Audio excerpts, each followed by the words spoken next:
Party ఆడవాళ్ల పైన, అది గ్రామీణ మహిళలు, బస్సులలో ఎక్కే మహిళలు క్యాబరెట్ డ్యాన్సులు చేసుకోండి, రికార్డ్ డ్యాన్సులు చేసుకోండి అన్నటువంటి దుర్మార్గులు మరి మొన్నటికి మొన్న నాకు సోదరుడు, నేను రాఖీ కట్టే సోదరుడు పొన్నమన్న, మరి అదే విధంగా ఇంకో మా రాజ్ ఠాకూర్ ఎమ్మెల్యే గారు అత్యంత పవిత్రమైనటువంటి అసెంబ్లీలో మేము కూర్చున్న ఫోటోలను కూడా మార్పింగ్ చేసి అత్యంత దుర్మార్గంగా వివరించారు.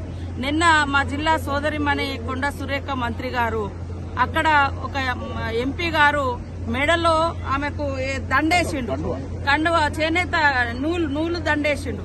దాన్ని షాదీ కళ్యాణం లక్ష్యం పంచిర్రు అని ఇట్లా అన్నట్లని ఒక సెటైర్లు. ఎంత దారుణం అంటే, ఆడవాళ్ళంగా రాజకీయాలలో ఉండాలా వద్దా, అసలు ఏం చేస్తే కరెక్ట్, ఏం చేయకుంటే మా పని మేము చేసుకున్నాం, మమ్మల్ని వెంటబడి వేధిస్తోంది బీఆర్ఎస్ పార్టీ. అరే మీ ఇళ్లలో ఆడకూతురు లేరా? ఇంత దుర్మార్గంగానా? నిన్న మొన్న కూడా సీఎం కుటుంబాన్ని, వాళ్ళ పిల్లలను అట్లా వేధిస్తా ఉన్నారు. అంటే వీళ్ళు మనుషులు కాదా? అసలు ఏం నేర్చుకున్నారు టీఆర్ఎస్ పార్టీ నాయకులు, బీఆర్ఎస్ పార్టీ బికారుల నాయకులారా? మీరు ఏం నేర్చుకున్నారని నేను అడుగుతా ఉన్నా. ప్రతి దాంట్లో మార్పింగ్ చేయడం లేదా సెటైర్లు చేయడం అత్యంత అవమానకరంగా ఆడవాళ్ల మీద. మీ ఇంట్లో ఏం చేసిరో దేశానికి అంతా తెలుసు, కానీ అయినా కూడా మేము ఆడకూతురుగా మేము మాట్లాడలే ఆ సబ్జెక్టులు.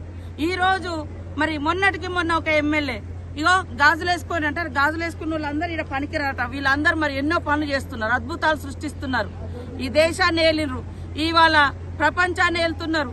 కానీ ఆడవాళ్ళంటే ఇంత చులకన భావం, ఇంత దురహంకారం అటువంటి భావము, అదే విధంగా యాక్టివ్ గా పనిచేసేటువంటి మహిళా మంత్రుల మీద, మహిళల మీద, గ్రామీణ మహిళల మీద.